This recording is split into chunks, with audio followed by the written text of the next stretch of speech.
Hey, it's your guy Tyrrell back with the interviews. In today's video, we're going to briefly analyze the key tactical themes in Real Madrid's comfortable 4-1 win at Levante. But before we get into today's video, don't forget to check out how Kylian Mbappe played a key role in Real Madrid's 2-0 win over Espanyol, as we put that out a few days ago and would love to hear your thoughts about it. So when we break it all down and we do look at the board, we have Real Madrid in a 4-2-3-1, making several changes to their starting 11, a pretty new back four, and then in the midfield zone it was Arda Güler just ahead of Ceballos and Valverde, and then you had Levante in a 4-4-2 out of possession. So here we're going to focus on the issues that Real Madrid had initially in terms of getting into good attacking positions, how they were able to overcome it, and then we'll identify some other key areas where Madrid were able to exploit this Levante backline and easily bypass their front six. So first we'll focus on Levante's 4-4-2. It was very narrow and compact with the wide players tucking in to be very close to the central midfielders, and their front two were tasked with dealing with Ceballos and Valverde.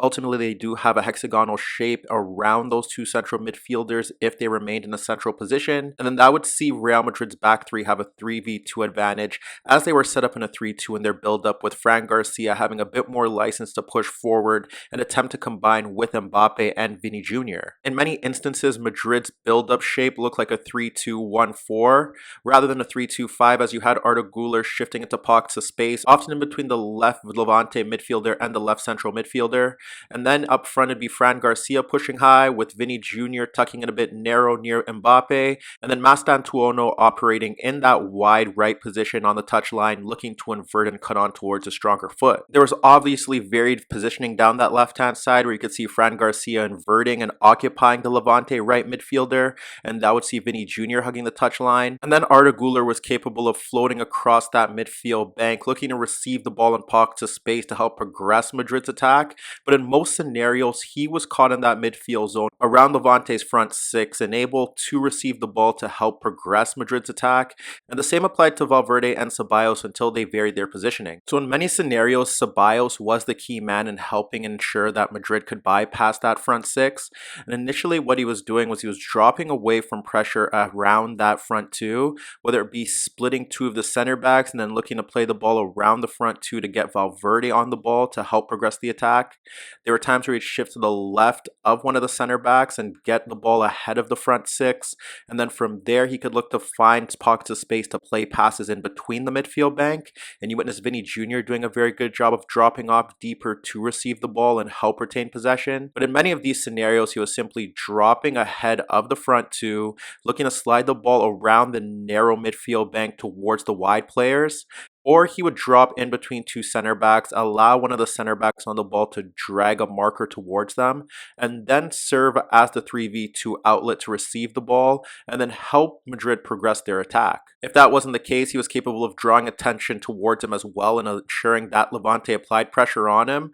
and then bypass that pressure with passes in towards the center backs to help them push forward. But in many of these scenarios, he would shift to the outside of Etta Eyong to receive the ball, and then when he'd receive the ball, he'd look to carry it forward and play to one of the front line players and bypass the Levante midfield, and from there Madrid were able to get themselves into attacking positions. Valverde also did a very good job of receiving the ball in space when the Madrid back three invited pressure from the Levante attackers, and there were scenarios where you witnessed him receiving the ball in space, dragging away markers towards him, and then dropping the ball off towards teammates who could help slide the ball out to the Madrid front four, and from there they'd be able to shift it out in towards those zones, and Madrid would be able to break free at a recovering Levante backline who was looking to ensure that the likes of Vini Junior, Mbappe, Mastantuono, or Fran Garcia weren't getting into attacking positions. In many instances, this was relatively easy for Madrid because there wasn't significant pressure applied towards the center backs, and they still had the numerical advantage when it would be a 3v2.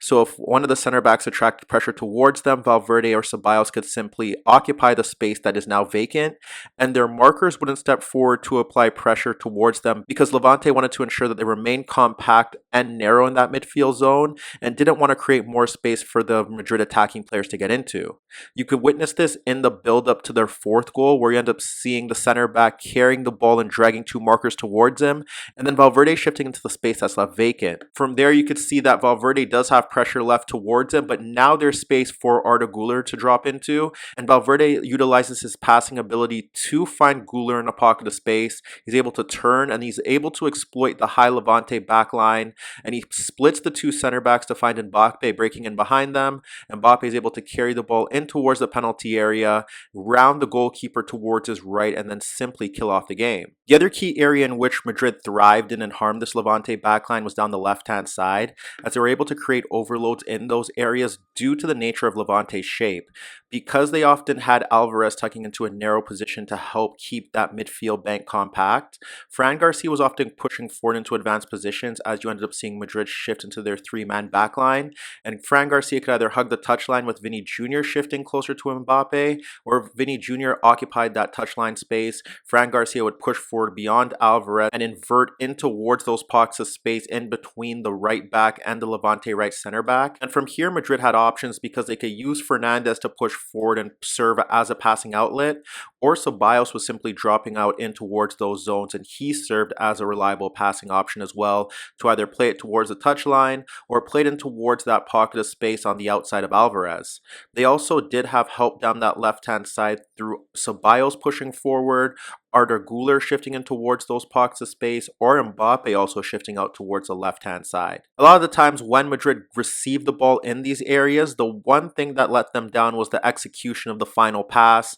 or simply looking to pick out markers in key areas. So essentially there was always an outlet, whether it be Ceballos or Fernandez playing the ball out towards Fran Garcia. You have Mbappe dragging away center backs and fullbacks by dropping off deeper, while Vinny Junior would occupy the other defender. However, when Fran Garcia got into these zones, he struggled to make an impact with his deliveries from that left-hand side. There's an example where Vinny Junior picks up the ball deep ahead of the midfield bank, plays in Fran Garcia's run towards that space in between the right center back and the right back, and drops the ball off towards Mbappe when he drags both defenders towards him. From there, Mbappe is able to drag three markers towards him, finds Vinny Junior at the edge of the box unmarked. No one steps towards him, and he's able to force Matt Ryan into a difficult save. Another good example is when Ceballos has the ball on the halfway line in the left channel. He's able to split the midfield bank and find Mbappe in that pocket of space, but what you end up seeing is a 5v4 overload as Arda Güler shifts in towards a pocket of space, and you have Vinny Junior occupying the right center back.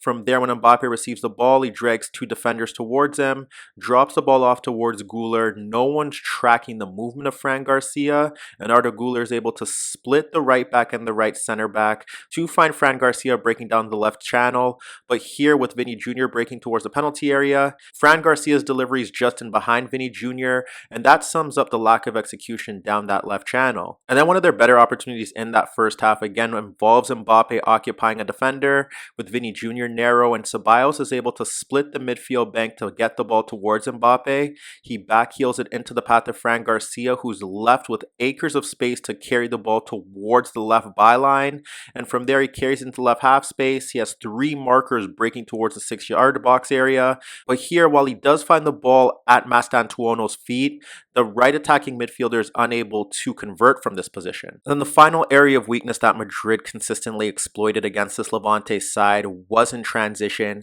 where when they looked to push forward, the host often had their fullbacks pushing forward into advanced positions, and when they lost possession, they would be caught higher up the pitch, and from there you had Vinny Junior, Mbappe, Mastantuono, and Arda Güler who were able to break forward in attack and attack the spaces that were left in those channels, as the center backs were often outnumbered and the central midfielders were incapable of getting back into position to help stifle the Madrid counterattack. It would often take one outlet pass once Madrid won possession, and it'd be Vinny Junior or Mbappe pushing forward, carrying the ball in towards Levante third, and then looking to play in one of their attacking teammates into advanced positions to help ensure that Madrid would kill off this game quicker. If you look to a few examples, one is Fernandez winning possession in Levante's third against one of the midfielders, and from here you have both fullbacks looking to push high and they're caught out of position, and this brings a 4v2 attack where the center back carries the ball towards the penalty area. He doesn't play it to Mbappe, so Mbappe is inviting him to shoot,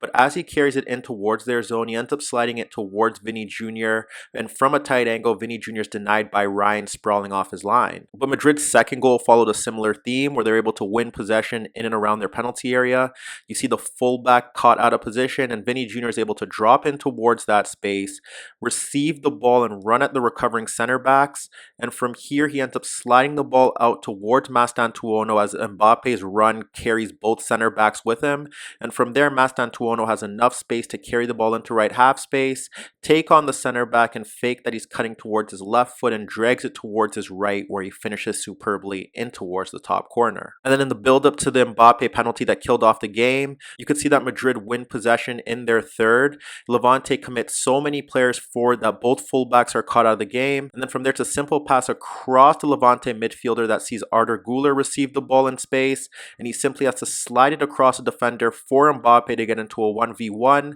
One center back's taken out of the game. Mbappe could slow it down as he gets into a position where he's able to isolate the defender, drag the ball towards his right foot, look like he's going towards the byline, and quickly cut back to force the center back into a sliding challenge that commits the penalty. So as you can see, although Madrid experienced some nervy moments throughout this game, Xabi Alonso's tactical approach presented various avenues to exploit Levante's backline and ensure the away side remains top of the Liga table ahead of the Madrid derby.